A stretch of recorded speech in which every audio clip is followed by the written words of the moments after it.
Iran's supreme leader, Ayatollah Ali Khamenei's official website, has released footage of True Promise 3 with the caption, Iran's True Promise 3, and the myth of Israel's invincibility.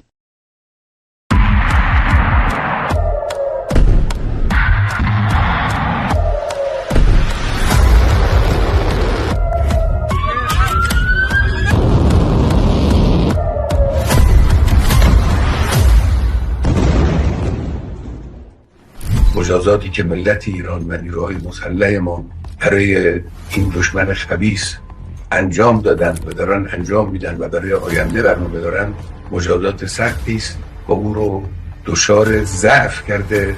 همینی هم که دوستان آمریکاییش وارد صحنه میشن و حرف میزنن نشانه ضعف و نشانه ناتوانی اوست.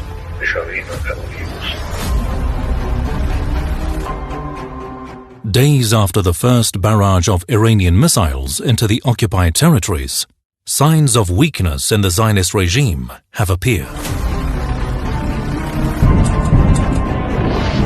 It's as if the trail of Iranian missiles does not disappear from its skies, and the vulnerability of this regime's multi-layered defense system is fully revealed. The Arrow 3 and David Sling batteries are consuming ammunition at a dizzying rate. A senior American official told the Wall Street Journal that the Arrow interceptor missiles, each worth $3 million, are now being rationed. This means that commanders of the Zionist regime are now choosing which warhead to hit and which to let go. And this means greater effectiveness of Iranian missiles. Whereas before, this regime wanted but could not intercept all of Iran's missiles.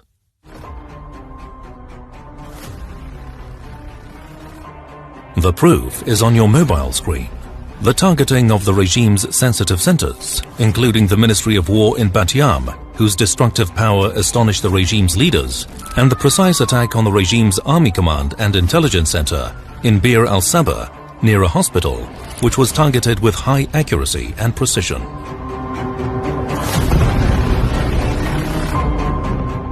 With Ben Gurion Airport closed, thousands of Zionists in Herzliya, Tel Aviv and Haifa are buying $5,000 tickets for sailboats to Cyprus and leaving the occupied territories.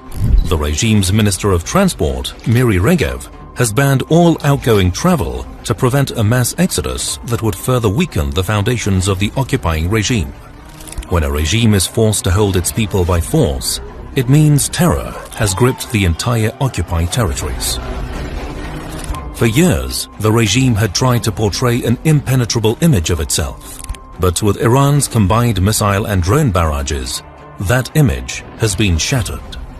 And images of Iranian missiles hitting their targets, which go viral on social networks despite the regime's widespread censorship, add to the fear and terror of the Zionists. Now, Zionists are asking themselves one question. If the defense systems cannot cope with the waves of Iranian attacks at their peak, what will happen when the ammunition drops? Even voices within the Zionist regime are admitting defeat. Former Israeli ambassador to Egypt, Amir Oren, in an interview that went viral on X, stated plainly, "We cannot defeat the Iranians with a military solution alone." These exposed weaknesses have pushed the Zionist regime leaders to urgently pressure the United States to join the conflict. Tel Aviv knows, with its air defense ammunition dwindling, it cannot withstand the barrage of Iranian missiles. This signifies a further weakening of the regime. Now compare this with Tehran. When the Zionist regime's attack shook the live studio of Iran's state news network, a scene in Tehran went viral. Anchor Sahar Imami, amid the live broadcast during the regime's attack, became a symbol of Iranian resistance through her exemplary courage.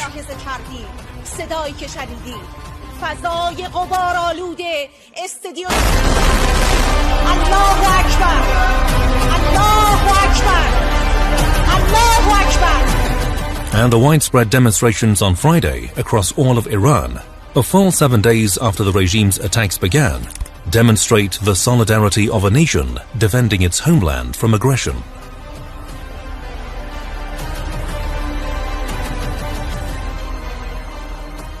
But what about the world?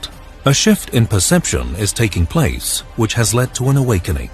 According to a Pew Research Center survey of 24 countries, 62% of people hold a negative view of the Zionist regime, with only 29% expressing a positive one. This represents a dramatic increase in global opposition.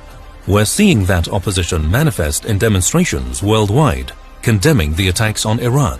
These protests, previously held in support of Palestine, now see the Iranian flag flown alongside the Palestinian flag.